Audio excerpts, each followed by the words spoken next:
Well, hello, dear listeners, and welcome back to the final installment of Factors Influencing Ventilation, Perfusion, Gaseous Exchange, and Transport.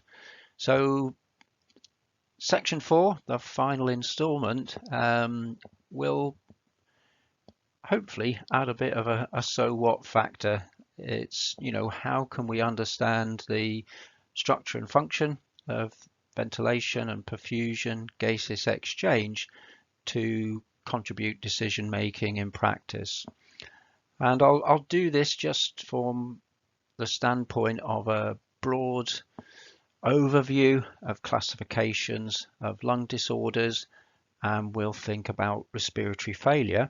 Don't worry too much about the detail. If you just understand the general concepts, it will give a good base for your subsequent study in year 2 and year 3.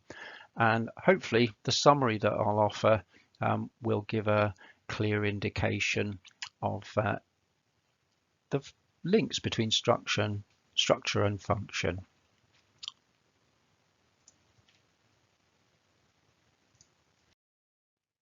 So as simple as it gets, lung conditions can be classified into obstructive lung conditions and restrictive lung conditions, which I'll cover on the next slide. So this diagram gives an overview of obstructive lung conditions, and by definition this category of lung disorders are characterized by limitation of airflow. And I think if we go through each section of the diagram and you think about particularly ideas that we batted around through the ventilation perfusion section of this, it will make quite sense. Okay, seem quite logical anyway. So we've said, okay, limitation airflow can be affected by excessive mucus production. So again, we see the limitation, a reduction of lumen from the conducting zone, okay, and limits ventilation of alveoli at the business end. And it can also be limited by bronchospasm. That's irritation of the smooth muscle in the middle layer of the conducting zone. Also, inflammation, we can result in edema. Okay, so initially these are quite reversible. It doesn't needn't have a long-term effect, and that's the case where we have a heavy cold or a bit of flu or whatever, or people that have asthma. This is frequently the picture.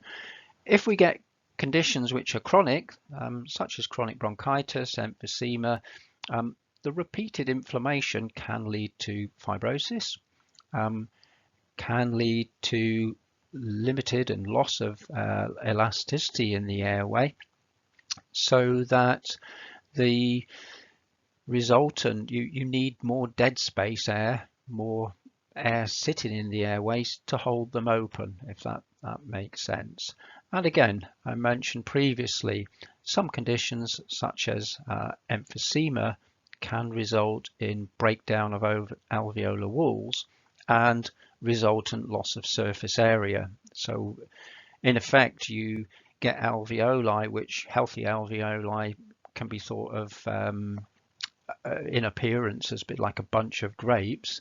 But again, it changes with, to resemble a sort of floppy semi-inflated balloon. So again, reduction surface area in terms of reducing the capacity for gaseous exchange, but also quite an unstable structure.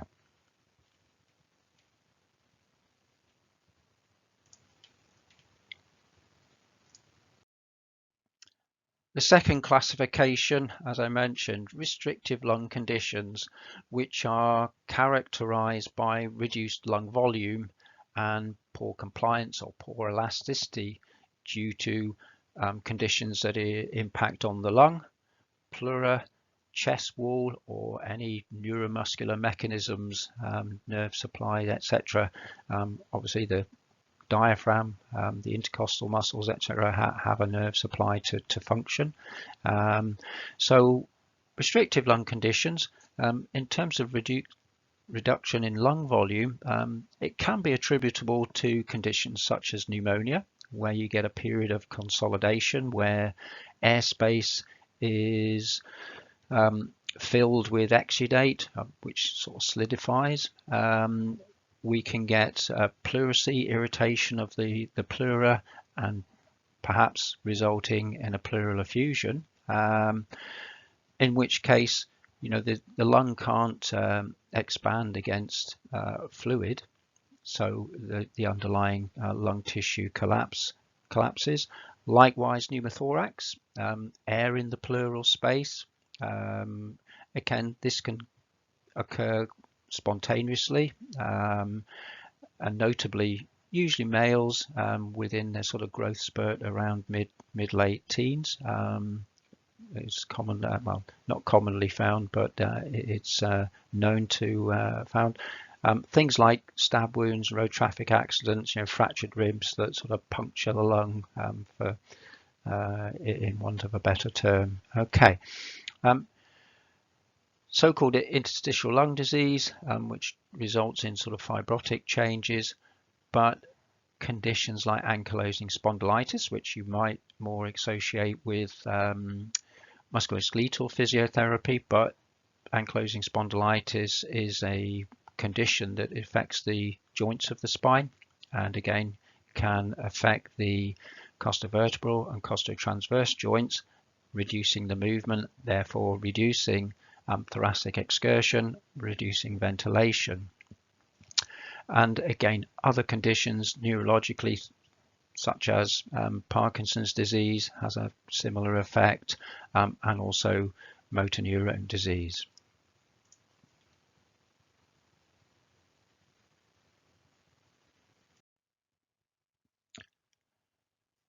Okay, I'm going to go through this slide fairly slowly. Don't worry too much about the abbreviations, you know, around this sort of box. Again, it's now these boxes.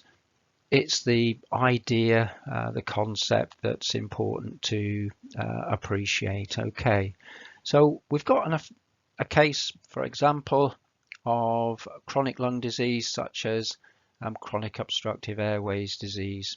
So again, chronic limitation of airflow, and folks with COPD, that's the one of many acronyms, but folks with COPD are usually kind of open or at risk to repeated airway infection, which causes an exacerbation or flare-up of their condition.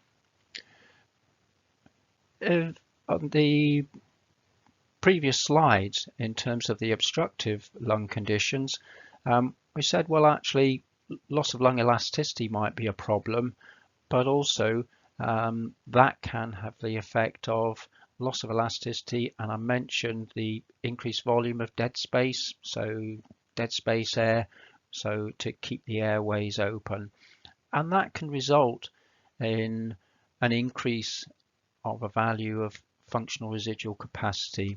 So this is the air left in the lungs in a normal breath out. Okay, so you know, less functioning lung volume, to be honest, with that, and again, there, because effectors closing volume, because again, if you breathe out, you can't breathe all the air out, but some of the sort of peripheral alveoli might not be so well ventilated. Okay, so we've got reduced functioning lung, more air trying to splint the airways open.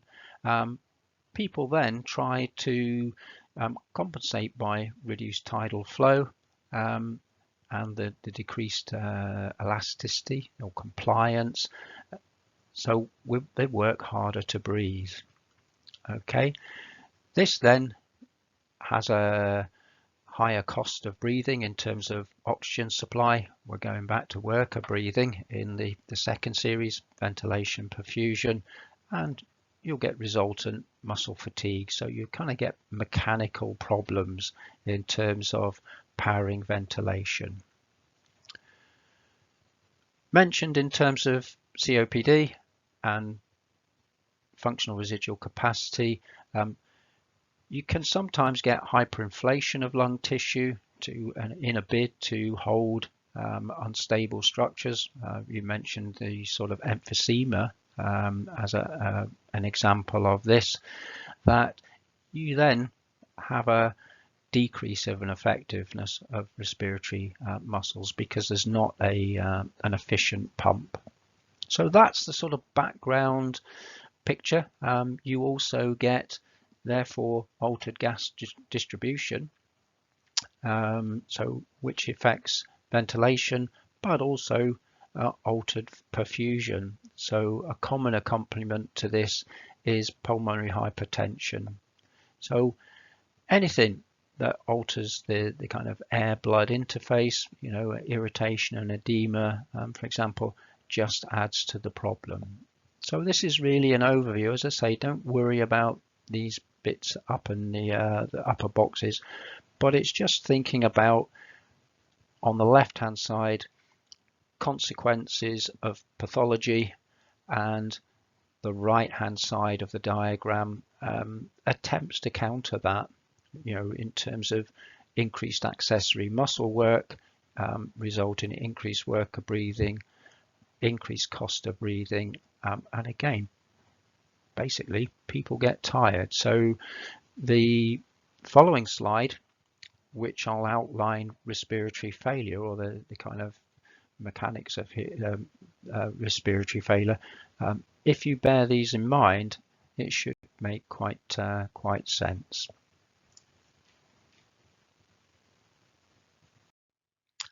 Okay, respiratory failure then.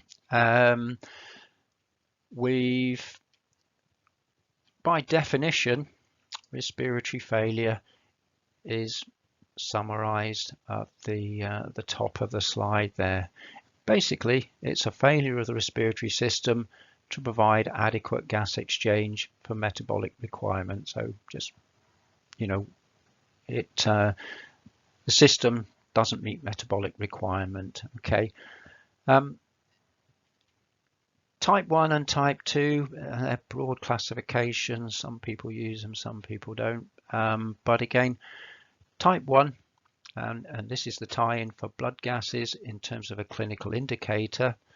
Type 1 or hypoxemic respiratory failure is reflected in decreased partial pressures of oxygen and also subsequent decrease in oxygen saturations, but without carbon dioxide retention. So you don't get a hypercapnic or increase in partial pressures of carbon dioxide.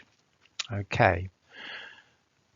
To be honest, as physiotherapists, what we tend to see more and deal with more is type 2 respiratory failure. So not just hypoxemic, so low levels of oxygen, but also hypercapnic, so increased carbon dioxide levels. Okay, and again, things like particularly end-stage chronic bronchitis or a real severe acute infective exacerbation of chronic bronchitis or COPD.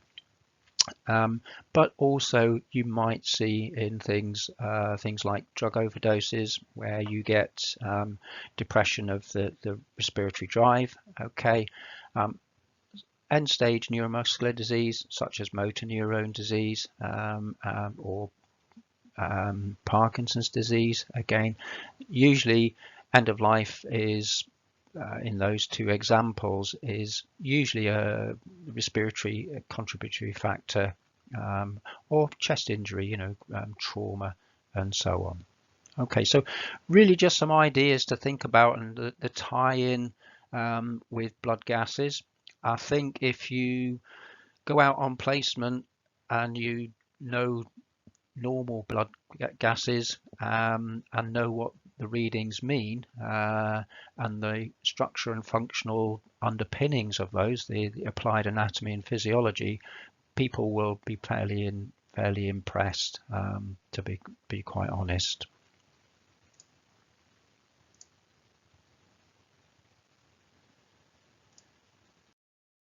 And so to the 3 slides which form a summary.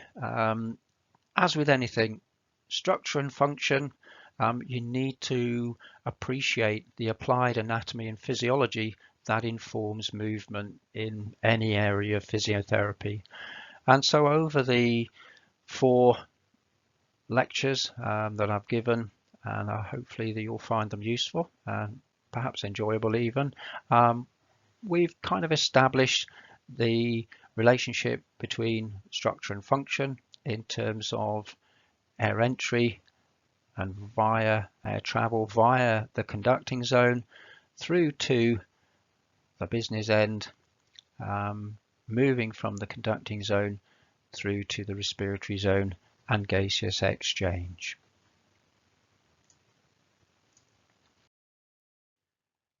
So in terms of a list of summary points, things to take away really: the upper airways or the conducting zone filter, heat, humidify incoming air and protect the airway. So again, the respiratory tract is a connection, it's exposed to the environment.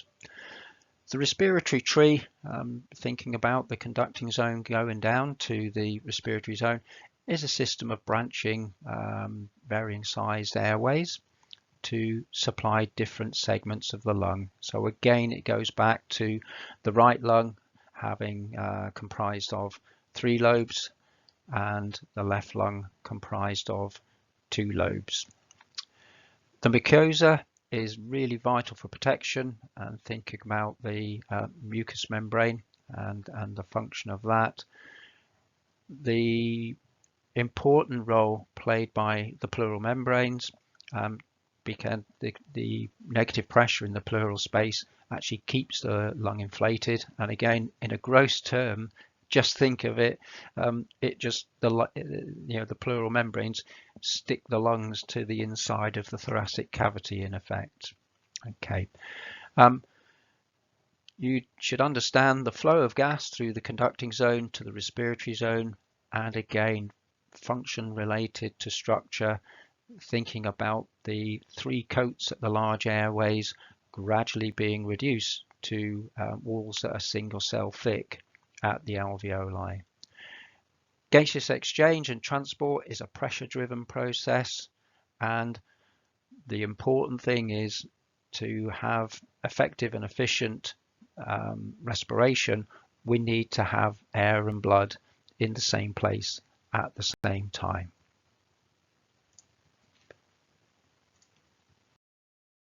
And to bookend this series of lectures, just a reminder of the concept of movement as a continuum, and I think we've highlighted this over the 4 lectures in terms of, we made mention of risk factors in terms of lung disease.